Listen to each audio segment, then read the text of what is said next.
The Next Breast Thing podcast is primarily funded by the American Society of Breast Surgeons. The support of sponsorships helps us offset some production costs. ASBRS does not endorse or co-promote any company, product, or service mentioned. This episode of The Next Breast Thing is made possible in part through the generous support of Myriad Oncology. Learn more at www.myriad.com. And from Solventum Prevena Therapy. Learn more at www.solventum.com. Myriad Oncology provides a portfolio of advanced genetic and tumor genomic testing solutions, including risk assessment, screening, tools to aid treatment guidance, and survivorship planning. The Myriad Oncology offering is designed to meet the unique needs of oncology specialists and their patients across each step in the patient care continuum. To learn more, visit myriad.com/oncology. Solventum Prevena Therapy has demonstrated a significant reduction in surgical site complications, infections, and readmissions. Take a proactive risk management approach. With Prevena Therapy, learn more at Prevena.com. That's Prevena.com. Hey listeners, want us to let you know when new episodes are available? Simply hit the subscribe or follow button on the Next Breast Thing podcast, wherever you listen to podcasts. Also, join the conversation on our Facebook group by searching the Next Breast Thing podcast group on Facebook. On this episode of The Next Breast Thing, I can guarantee that not one of us enters this field of breast surgery expecting to face a malpractice claim. I've heard the hospital's malpractice attorney is really representing the hospital and maybe not necessarily the physician. So let's say you have some employed physician and they find out they're being sued. Should they be seeking their own malpractice attorney in addition to the hospital malpractice?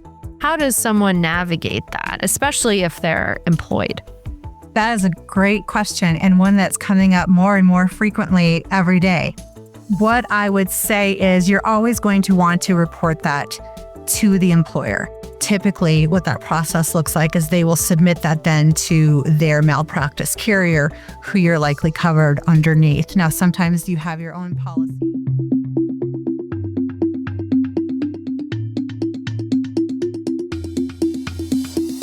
this is Carla, Ellie, Michael, Susie, and Susan. Welcome to The Next Breast Thing, a podcast by the American Society of Breast Surgeons for the entire breast community. We're a group of devoted surgeons from different parts of the country, Inviting you to journey with us into the science of breast. through the heart and soul of our breast community. from advances in procedures and patient care to personal transformation, we're here to support you.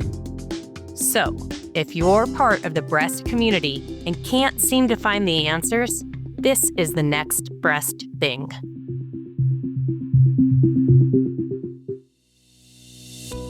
As breast surgeons, we're drawn to the field of breast surgical oncology to really help patients successfully navigate their way through some of their darkest days.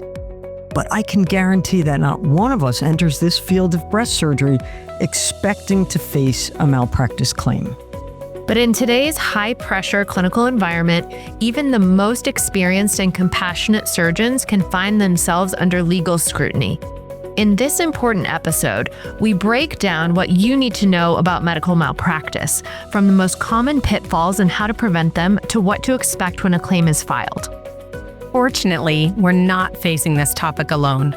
With us today is Angela Klein, an experienced trial lawyer based in Colorado with a focus on representation of physicians, nurses, hospitals, and healthcare corporations involved in medical negligence and healthcare litigation. She has served as national outside counsel for several healthcare organizations, as well as in-house counsel for healthcare insurers. Angela is currently a partner at Klein Cook Olson, LLC, a firm with cases nationwide, working to defend healthcare providers and facilities in professional liability actions. Angela, welcome to the Next Breast Thing podcast. Thank you very much for that introduction. I am very happy and excited to be here today. So, Angela, before we dive into today's topic, we'd love for you to share your story with our listeners. I grew up in small town Iowa. From a very young age, I knew I wanted to be a lawyer. I was a very opinionated child, and my father would take advantage of that. At the dinner table growing up, he would bring up topics that he knew I could not resist debating about, and he would take the opposite side just to get me riled up. And it worked. It took me years to understand that he was doing that on purpose to get me riled up, but a lawyer was born. I started in healthcare law generally, and upon moving into medical malpractice, one of my very first cases was with an ER physician who was the first of probably 6 or 7 physicians in a row who had seen a patient over the course of 6 weeks. And he was sued along with those physicians for a delay in diagnosis. This particular ER doctor was one of those just extraordinary people. You knew in talking to him how much he cared about his patients, and he went above and beyond for them, which I think in the field of emergency medicine in particular is really saying something, because you don't have the opportunity to really get to know your patient and spend that amount of time with them to really build those relationships. But that was important to him. This lawsuit went on for well over a year, and over the course of that year, you could see his passion for his job fading.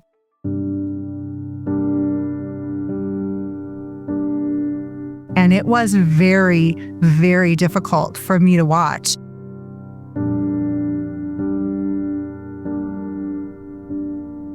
In the end, we were able to get him dismissed from the case without any payment, without a verdict, probably the best result that we could have hoped for.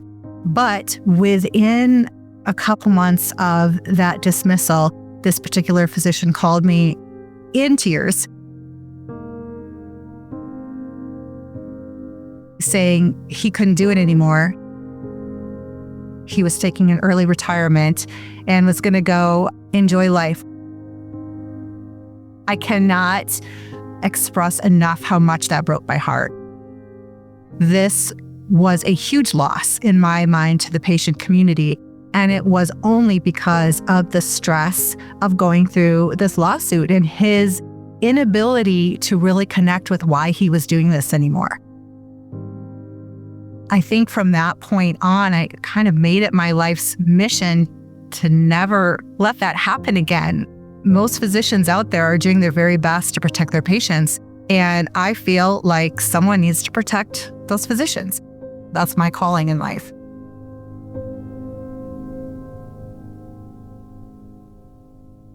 I feel like you're kind of like a part-time counselor as well as a counselor. So how do you walk a physician through when they first get that and have to have that interaction with you? What do you say to them now? It is difficult. You talk about darkest days, as in the introduction, this is one of the darkest days because chances are you did your absolute best for this patient, and the outcome may have not been what you wanted or what they wanted, but that doesn't mean that you did anything wrong. And so there's that combination of stress and anxiety and anger and what do I do? Frustration. And it's all jumbled up. And most physicians, when I have that first conversation with them, don't even know where to start in talking about not just what that lawsuit process will look like, but what they're feeling and what they should be focusing on. And so you're correct, Susie. This is very much a job where my primary goal is to protect you legally and get you through this from a legal perspective.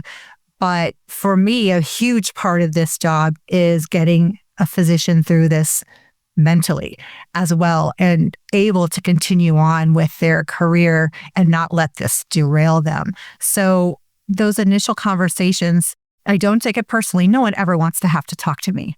If you're calling me, it's not a good thing. It's not the happiest day of your life. So let's walk through the process. What does this look like? Let's walk through the care. Let's talk about how you feel about it.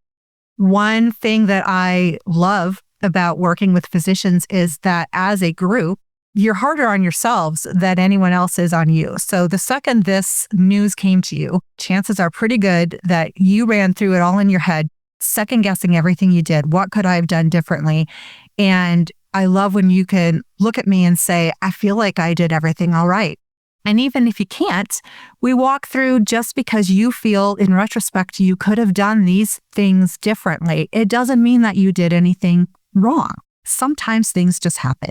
And on average, I'll spend a couple hours with a physician in that first call or that first meeting, talking through those things and just trying to let them know, hey, I've got your back. We've got you here and we're going to get you through this. This is not the end of your life. This is not the end of your career.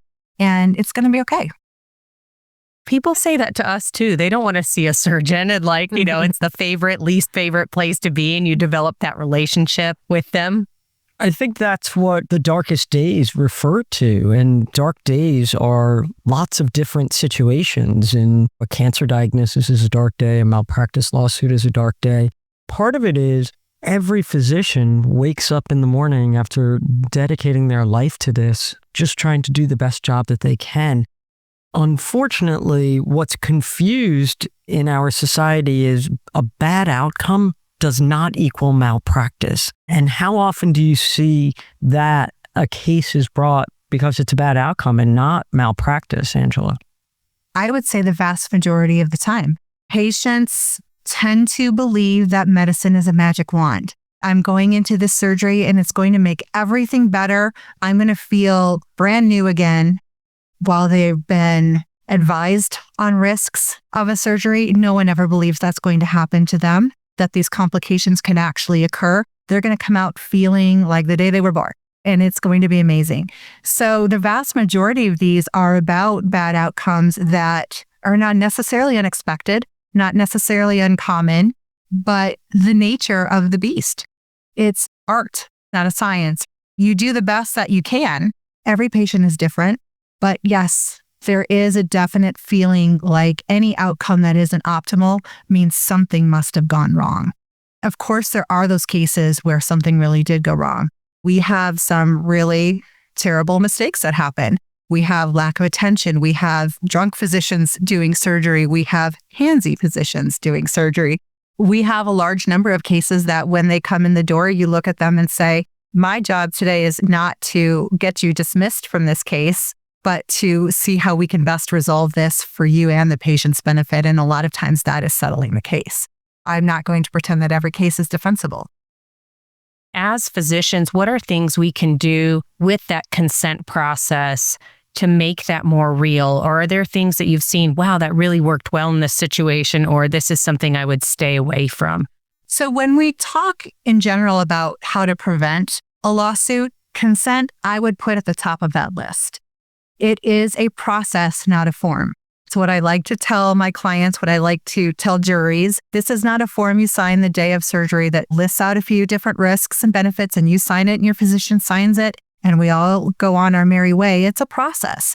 You've had a conversation with them in the office about what those risks and benefits and alternatives to surgery could be. You've then had that conversation again with them, probably in pre-op. But it is that entire process that is consent. And I think what is important in the consent process is to be very thorough and avoid the information gap.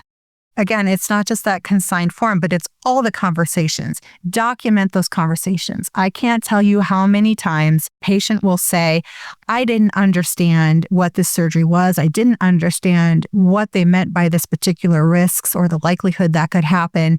I didn't understand some of the anatomy or what the procedure was. I didn't understand the alternatives that you were telling me I could go through. So what I always recommend is not that template language that you see in a lot of medical charting that just says risks and benefits were discussed with patient. Patient elects to move forward with surgery. Talk about in that office visit, not just in your consent form, but in your charting of that office visit, what risks were discussed? What questions did the patient have? When a patient asks you a question in that consent conversation, document it and document what your answer is. I know that documentation is a challenge for physicians. trying to capture everything and still have time to actually see patients. But I can't overemphasize enough the importance of documenting the consent conversation, because that is a huge driver of lawsuits. And it's not just risks and complications. One thing that I have been seeing a lot of lately, it's not just the complications, but also the possibility that the surgery may not solve the issue. Again, patients think it's a magic wand in many cases. So patients often view what I'll call a neutral outcome. It didn't make things better, but it didn't make things worse, as a negative or bad outcome. And that makes them angry. It makes them concerned, and they'll lash out. And that is a large driver of lawsuits, not just the complications, but also this feeling like I went into this thinking that everything would be fine when it came out, and I feel no better weeks or months after than I did before. And that is a disillusionment for them and draws them into this place and this mindset where they're more likely to file a claim or a lawsuit against that physician.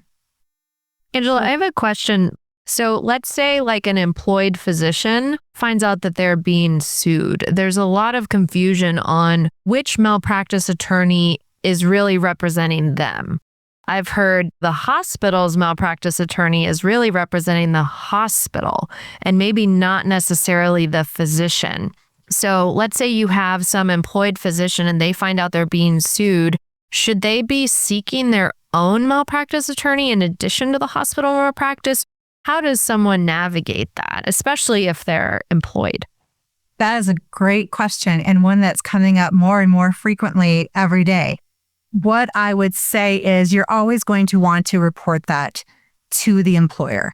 Typically, what that process looks like is they will submit that then to their malpractice carrier, who you're likely covered underneath. Now, sometimes you have your own policy through the carrier as well. That relationship is very tricky. What I would say is, for the most part, the attorney that's hired to represent your interests as the physician should be only representing your interests. In a situation where, say, the hospital is sued along with several named physicians that are also potentially employed by that hospital, each one of those physicians should have their own attorney. The hospital should have their own attorney, and each named physician should have their own attorney. Ideally, they're all working together in a cohesive defense, but you always want to make sure that you have one attorney dedicated to you, protecting your interests. And that is contemplated under your policy. It's not something additional you should need to ask for. It should just be how that process works. Now, if you find yourself in a situation where they say, we feel your interests and the employer's interests are aligned, so we think you can share an attorney. At that point, I would say advocate for yourself and say, I would really feel more comfortable if I had an attorney dedicated just to my interests. I've never had anyone say no. So great question. Strongly recommend that you always have your own counsel to represent your interest. And that should be covered under your policy. It's not something I'm saying you need to go out and do outside of your insurance policy. I'm trying to think of a situation where it wouldn't be, and I can't off the top of my head. Got it.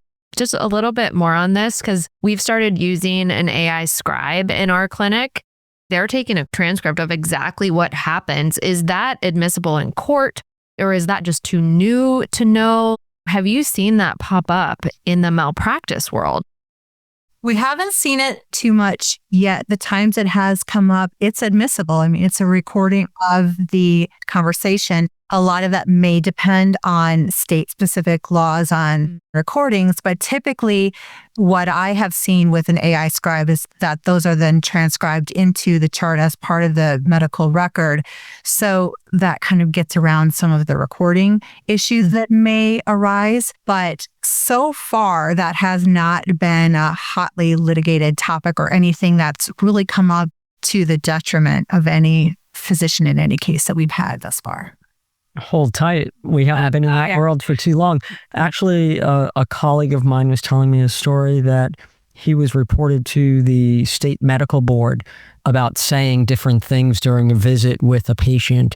And he had an AI transcript of the visit because it happened within 2 months of the visit, and he had the AI transcript, and he presented that, and the woman was saying all these terrible things to him. And in that situation, it helped him. I don't know that it always will help us, but in that situation, it definitely helped him. But Angela, I have a bigger picture question. What is the most common specialty to be sued in the malpractice world, and what specialty has the highest settlement or court awards? So the top two areas, the top two specialties, you're not going to like the answer. I think I already know the answer, which is why I asked the question. Yes, surgery and OB/GYN. Those are the two probably most sued specialties. And statistics seem to show that those are also the two specialties that tend to have higher payouts, whether it's in settlement or verdicts. Now, it makes a little bit more sense with obstetrics and gynecology because in those cases, you're most often looking at neurologically impaired babies in a lifetime of care and treatment. That kind of case is easily $20 million plus in terms of what is asked for in court. Surgery, not usually that high, but again, we're talking about future treatments, and that is really what drives value in a case. It's not necessarily the cost of that surgery or pain and suffering that's capped in a lot of states. It's that future treatment. What are they going to need for the rest of their life? And ironically, that's almost always whatever the amount of your policy limits are. Coincidence? Who would guess? Yes. But is that saying in a sense that if your policy limit is say $5 million, but they're asking $20 million, it goes back and forth, and it comes down to that? Or are there occasions where someone's personal assets get involved, or how do we best protect ourselves in that sense? These are great questions, very important questions, and usually some of the first questions that get asked in those initial meetings, because of course, people are going to freak out and want to make sure that their personal assets are not vulnerable to a malpractice lawsuit. Fortunately, for physicians, your assets are largely protected by your malpractice insurance for a variety of reasons. While there are verdicts that come in excess of a physician's policy limits, there are a plethora of ways that we can address those, whether it's a negotiation down of a verdict. There are mechanisms in place for negotiations with your insurance carrier, which is a whole nother topic. It's bad faith law is what it's called. It's if an insurance company has an opportunity to settle a case within your policy limits and declines to do so, you go to trial, get a large verdict in excess of your policy limits. There are interests that the insurance carrier then has to make sure that they cover you so that your personal assets aren't at issue, so then they can't get sued for putting you in that position. So those are two of the main ways. Plaintiffs and plaintiffs' attorneys usually do not want to spend years and years and years after receiving a verdict trying to negotiate that money when they know that it's not there. There's not a physician that can pay a $25 million verdict. So they're always willing to negotiate down, and the insurance companies and their lawyers have a number of ways to make that happen. It's almost unheard of for a physician to ever have to pay out of pocket, especially in a settlement. But even in a verdict situation, it's a statistic they like to have. It's nice to say, we don't have any physicians that have ever had to pay out of pocket. We take good care of you. And the vast majority of them, I think, have that mindset from a marketing perspective, but also from that legal perspective. They don't want to be responsible for an excess verdict. So from your perspective, within the world of breast surgery or breast cancer, what are the most common types of malpractice claims? In the field of breast surgery, I would say the occurrence of malpractice cases is lower than in other types of surgery. You don't see as many types. We're happy to hear that. So while surgery itself is a hotbed of litigation, breast surgery, I think, is probably at the lower end, and we definitely do not see as much. But it is usually something that is not unexpected. It's a known complication. Very rarely do we see breast surgery cases that are actual negligence. So it's just a matter of collecting the information, deposing the parties, convincing the other side that, hey, this really was something that was not necessarily expected or anticipated, but not out of the realm of the ordinary. So if we're in that situation where it is something that has been known to happen, albeit rare, and it happened to me and it happened to my patient, what steps do I take? Do I proactively call someone and be like, hey, this was less than an ideal outcome, or do I wait for the patient to complain? What's your advice? My advice is to be proactive. And there are a few things that I recommend along those lines. The first being call your insurer. It's not like your home insurance or your auto insurance where you're going to get dinged every time you call in with a question or a claim. Carriers generally want you to call these incidences in as soon as you are aware of them. A lot of that reason is because most policies are what are called claims-made policies, which means the coverage attaches when you report the claim, not necessarily when the incident happened, but when you report the claim to the insurance company. So call it in, get it on their books, get it in their system, and that way if something happens 2 years down the line and they decide to sue you, you're covered. They may have resources available to you to help with communication with the patient, or what are some next steps. Some insurance companies have different programs that can assist the patient. For example, here in Colorado, one of the main insurers has a program where they will assist a patient when they've had a less than optimal outcome without any questions about whether there was negligence involved. If there's out-of-pocket expenses that they've incurred, they will help cover those. So your insurance company may have some proactive things that they can do to help. So definitely call them right away.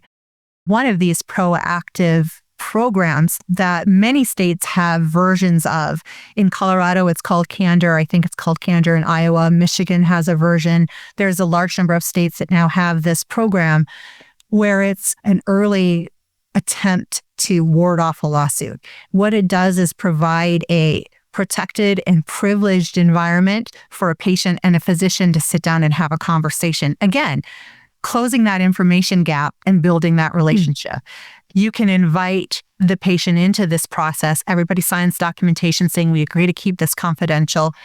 Oftentimes, patients are scared and intimidated to ask questions of their physician, and that leads them to the stress and anxiety, worry, which then leads them to an attorney, right? Physicians are often afraid to volunteer information because of fear of being sued. This program in its various forms throughout the country provide an opportunity for the physician and the patient to talk openly, honestly, with protection. And I cannot tell you how beneficial I have seen that in terms of preventing lawsuits.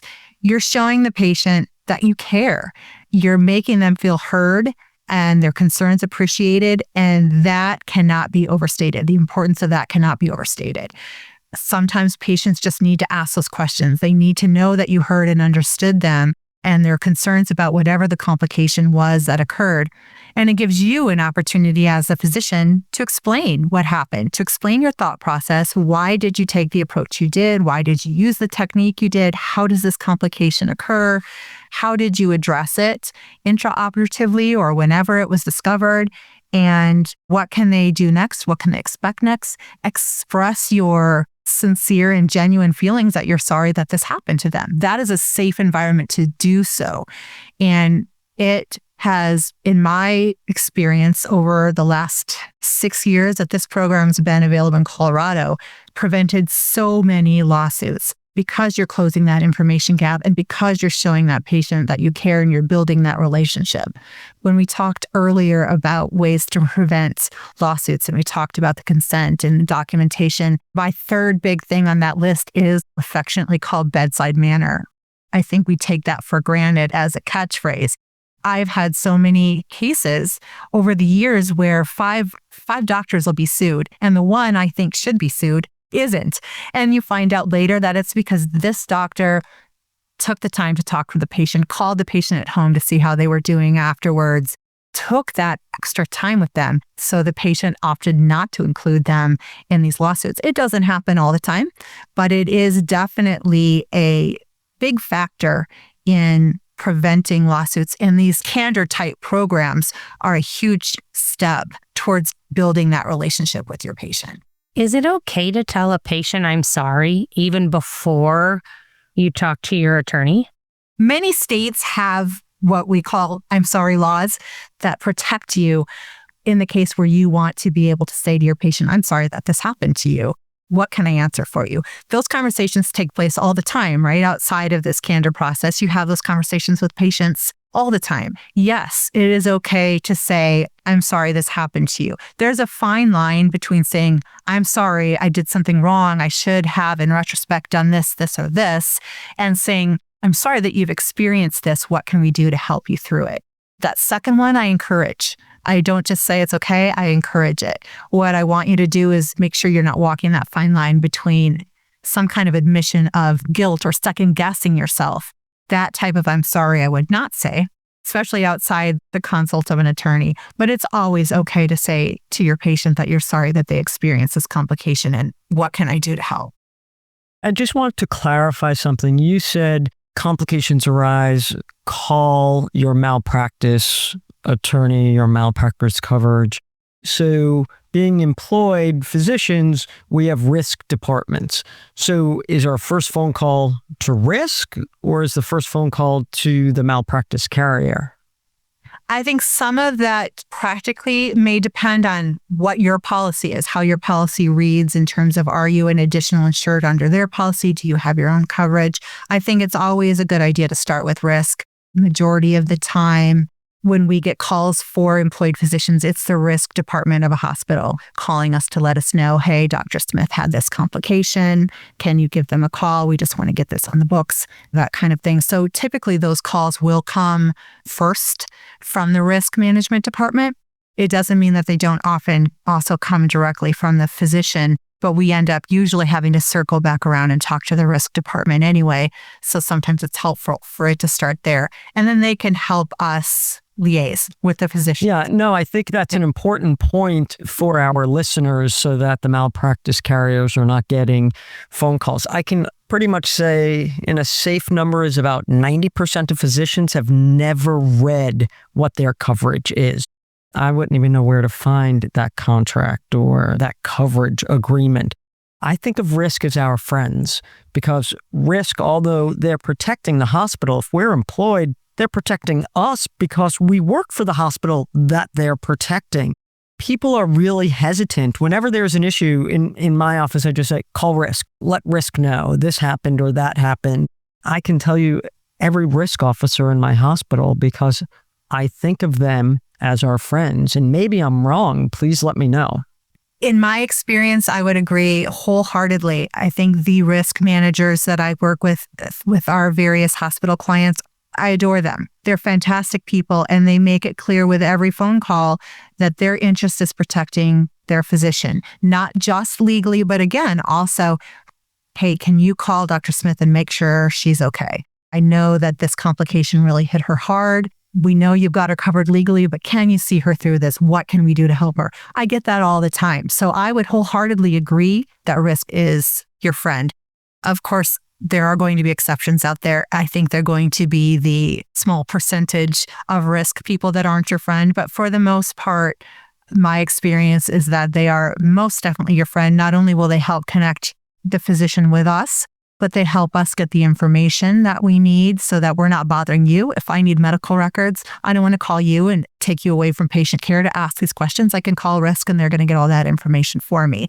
They can help me with some of those document requests. So in the case of an employed physician, I'm going to be working very closely and directly with risk anyway. So they're a great place to start. And they really do, for the most part, care very much about their employed physicians.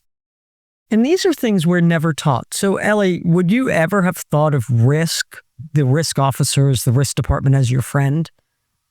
No, their name is risk. This isn't what we're taught, but so important to know, which is why Angela is here teaching us. I would say always lean on your risk managers, your risk coordinators. They will help you through this every time. I get that perception. Absolutely. It's kind of like they're the police or the principal. You're being sent to the principal's office because you're in trouble. That's HR. That's not risk. Now, HR, not necessarily. I am not going to comment on HR at all. But I am very comfortable telling you risk is on your side. This conversation has been so educational and I guess in an odd way. I mean, who would think that a malpractice attorney would inspire us? But it's inspirational in that we want to do a better job. We want to do a better job for our patients and for us. And I think it's important for our listeners to remember we are not giving out legal advice. This is purely our opinions. Some you may agree with, some you may not, but this is not legal advice. Angela, would you be interested and willing to come back for a part 2? Because we have so many more questions. We've just scratched the surface. Absolutely. I would be honored to. There is a lot packed into this topic, so I would be honored to come back. That is fabulous. So next time, let's walk through what to do if, I was always taught not to say if, but when you get sued. Who do you call? What do you say? What do you not say?